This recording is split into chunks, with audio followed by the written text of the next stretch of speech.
guys, welcome to another Mindset Moment with Adam. I'm glad you're here with me. Did you know that there was a study done recently to find out which movie that is 25 years or older has had the biggest influence on the world? And there's been lots of movies. Some wonderful, some amazing, some terrible. Some terrible but still very enjoyable because they're bad. So with so many different movies, this 2015 study, I have the top 5 with me of most influential. Number 5 is Gone with the Wind. Number 4, Casablanca. Then 3, Alfred Hitchcock's Psycho. Number 2, Star Wars: A New Hope, the original Star Wars. And the number 1 most influential movie, The Wizard of Oz.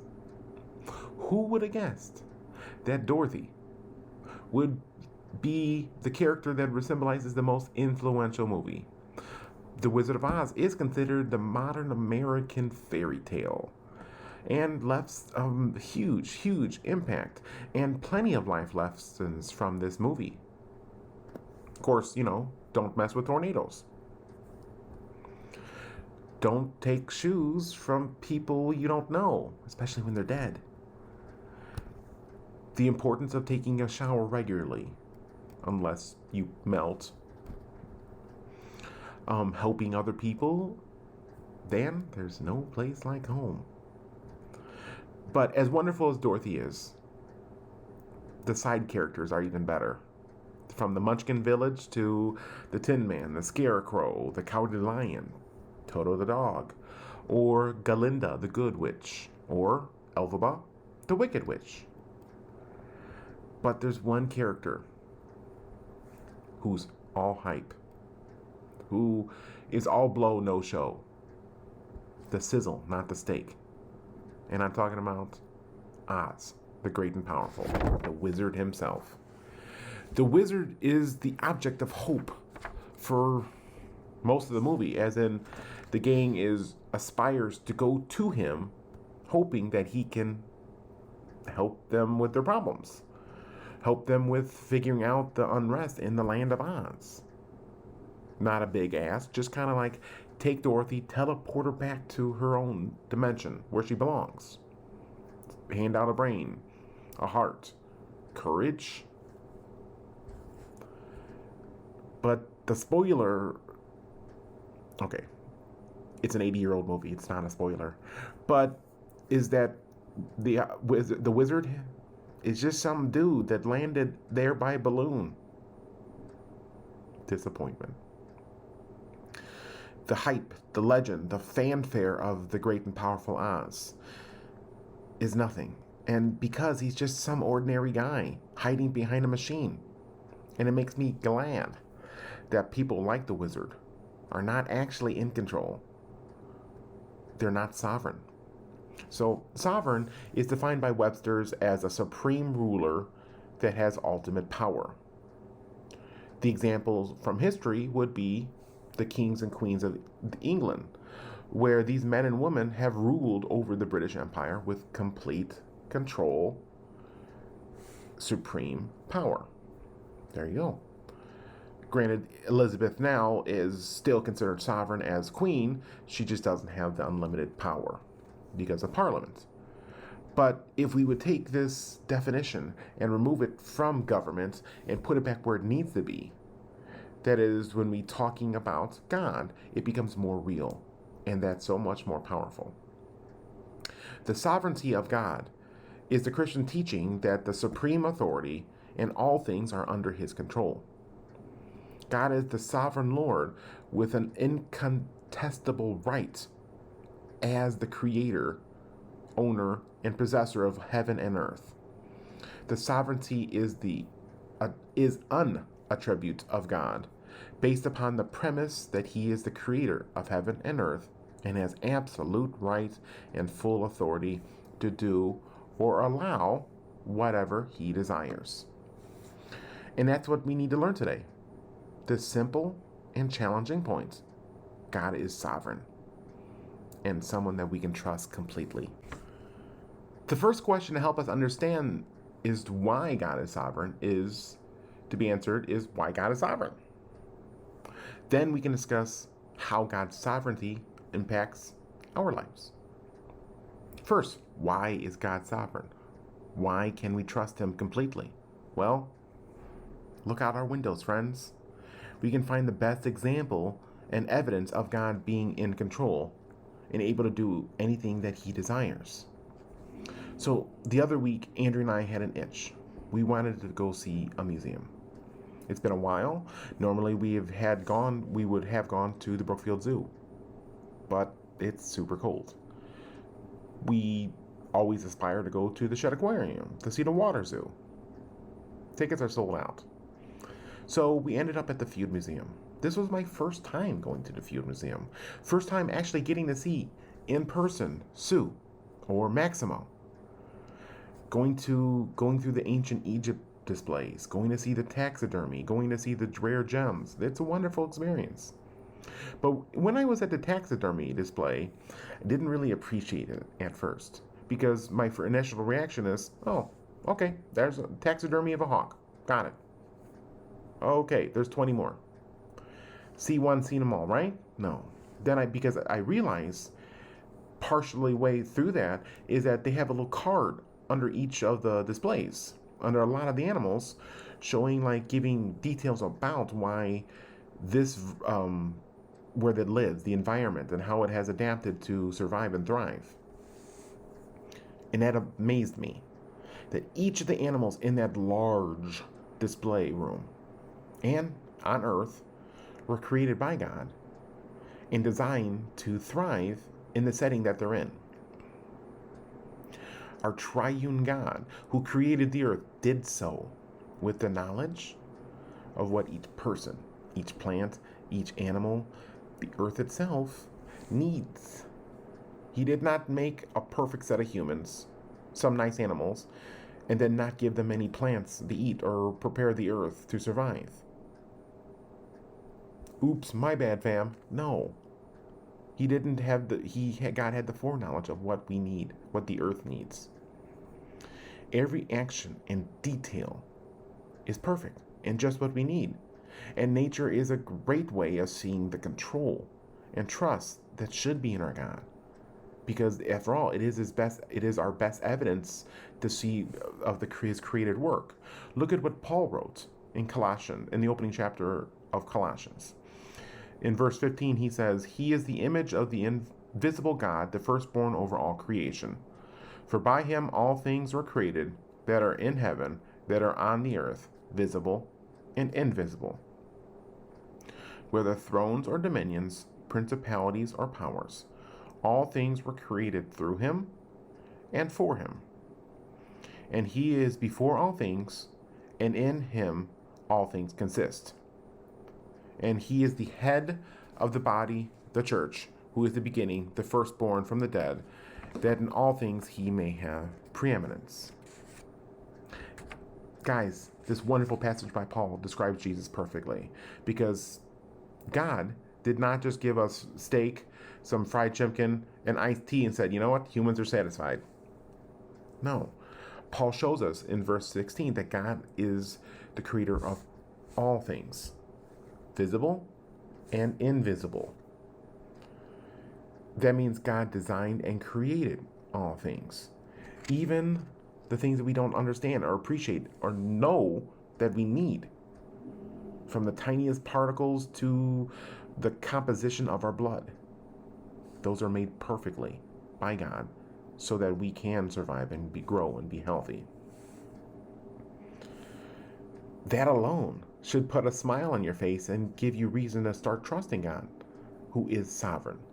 But there's still more evidence, even more reason to trust in God, whether we are in the shadows of an election where half the country is going to be upset. No matter who wins, we can and should rally behind the flag of God, our Father, who is in control even when things look terrible. And that brings me to the final point and the hardest. that God is sovereign, and important to our lives. See, to me, somebody who has studied history an awful lot and enjoys watching, reading, and looking at the trends that are in America, I've noticed a lot of people kind of focusing on two different paths that are in front of us as a country. The two biggest fears, let me say that instead of path, fears of what could happen with this election. One, if America elects a Democratic president, America will quickly become a socialist nation just like that. Or if America elects a Republican president, America will become a place where racism and hatred are alive and no one is safe and will go into the dumpster. Neither option sounds great, guys. But that's what fears do. They allow us to believe what we have no control of, no hope in, and keep us prisoners in our terror. But that's a lie. Because God is in control of the terrifying moments, of the ordinary moments, and the great moments. If you need proof of that, and I hope you would, of what kind of how God is control even in an election season, let's look at Israel as an example. Israel was a nation established by God where his people would be in the land that God had promised to them since the prophet Abraham. God was their king for many generations. Until the people cried and whined, and I want to be like everyone else. So they established Saul as the first king of the nation. Why Saul? Well, as you can see in 1 Samuel 9:2, his biggest quality was that he was really tall. Not the greatest reason, but okay. Saul, and then David after him, became the first two kings of Israel, where David unified the states to make one giant country, making the country thrive while serving God as a leader. That's the important part. And I cannot talk enough about David as a leader, as a person, as a king. And you know what? I'm going to soon. But even though David had his problems, where he went through fits of not trusting God and his wandering eye. But even though of these sins, David repented of them and sought forgiveness from God. And that is what makes David a great leader. But the kingship of Israel is something where we normally look at, you kind of go like, hey, David and Solomon, yeah, great guys. And then you kind of give a thumb up and then gloss over the terribleness that came after them. But I think by glossing over these terrible, super terrible, okay at best, and rare decent king, the kingship of Israel and Judah too, since the country came divided after Solomon, we miss out on a lesson of how God is sovereign and the need to trust him no matter who is in charge. So let's spend a few minutes looking at the grandson of King David, the son of King Solomon, Rehoboam. In 1 Kings 12, this new leader of the nation that was divided after Solomon helped us learn about God and the need to trust in him. So let me read a little bit from 1 Kings chapter 12. And Rehoboam went to Shechem, for all Israel had gone to Shechem to make him king. So it happened, when Jeroboam the son of Nebat heard it, he was still in Egypt, for he had fled from the presence of King Solomon and had been dwelling in Egypt. They sent and called him. Then Jeroboam and the whole assembly of Israel came and spoke to Rehoboam, saying, your father made our yoke heavy. Now therefore, lighten the burdensome service of your father and his heavy yoke, which he put on us, and we will serve you. So he said to them, depart for 3 days and then come back to me. And the people departed. Then King Rehoboam consulted the elders who stood before his father Solomon while he still lived and said, "How do you advise me to answer these people?" All right. This opening week under the new leadership of Rehoboam starts with a complaint. Go figure. Just like it does today. As soon as the election becomes official, we start demanding that campaign promises start becoming official. We clamor for change. But looking at Rehoboam's first week, they start demanding lower taxes. And that's not something that's not really new, is it? I understand wanting to pay lower taxes, especially when they are higher than they should be. But during the tail end of Solomon the Wise, and let's be honest, it was more Solomon with the wandering eye because he had a habit of marrying a lot of women. 300. Taxes were super high. Forced labor, conscript labor, was a lot. But they were high for a reason. Solomon was a builder. The splendor of Solomon's courts and the magnitude of his undertaking being such that neither tribute dependent states, nor the presence of foreign princes, nor the presence of commercial enterprises were adequate to carry them on. So, obtaining the necessary revenue started a system of heavier taxes. If you want to keep living in the lifestyle, you got to keep getting the money. The people only looked to unburden themselves, and they didn't understand the benefits from Solomon's peaceful and prosperous reigns. They just saw the finances, the evil, for which they demanded deliverance. Not idolatry, but deliverance. Because of the benefit of Solomon having the new temple built, marvelous houses and storerooms and kingship stuff, taxes and forced labor were very high. So Rehoboam needed some time to debate. He get some time to think it over. And you know what? That's a request I think is smart. Because by reducing the tax load and lightening the labor conscripts, King Rehoboam could have won the support of petitioners, but that would mean a lot less money coming in and even a lot less workers for the new king. But he said that he wanted 3 days to think it over. And I'm always pleased to hear somebody who has a serious question and taking time to think it over, not rushing into it. Some time to think, pray, and ask for advice from elders. We should be doing that with everything that comes in our life. But we need to find quality advice givers and listen to their advice. Something that Rehoboam doesn't do. Let me tell you, verse 6 again. Then King Rehoboam consulted the elders who stood before his father Solomon while he still lived. And how do you advise me to answer these people? And they said to him, if you will be a servant to these people today and serve them and answer them and speak good words to them, they will be your servants forever. But he rejected the advice which the elders had given him and consulted the young men from who he had grown up with and stood before him and said to the advice, what advice do you give me to these people? How should we answer the people who are saying to me, lighten the yoke from which your father put us under? Listen to verse 10. Here's the advice.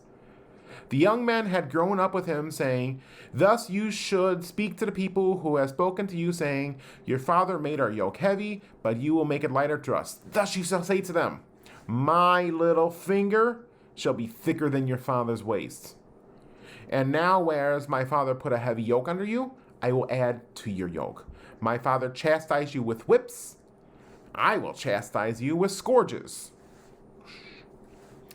See, where Rehoboam failed was that he had a problem. Got some amazing advice. But that wasn't the advice he wanted to hear. So instead, he asked the boys from the hood, those little kids he grew up with, for advice. And they told him what he wanted to hear. You want the people wanted taxes lower? Well, I'm going to make them higher. You struggled to prepare? Well, I'm going to make it double now. You thought my dad was a bad guy? I'm even worse. You can probably understand how the kingship of Rehoboam went after this. Rehoboam is the perfect example, though, of God's sovereignty. Why? Because it shows us that no matter what's going on in the world or in nature, who is elected leader, what kind of drama or joy is lurking around the corner, God is in control no matter what, because he was still in control of Israel during King Rehoboam's time, through everyone from Josiah to Rehoboam, through Ahab, through all the kings, through the exile. And then still, today. Because bad things happen, guys. But no matter how terrible they are, no matter how good or bad a leader is, God is in control. Like King Rehoboam, or Solomon, or David before him, leaders come in all shapes and sizes. Some are amazing, some are just what we need. And then there's the awkward people in control, in between. But like Israel, God is in control and somebody that we can reliably trust in. While these men sat on the throne, we can be confident that no matter who sits in the White House, 4 more years of President Trump or new President Biden, God will still be in control and God will still be sovereign. Someone that we can put our hopes and fears and dreams into. Life gives us plenty to worry about, friends. But God being in control should help us be able to understand. Because like we can look at Israel, and no matter what happens, God will still be in control.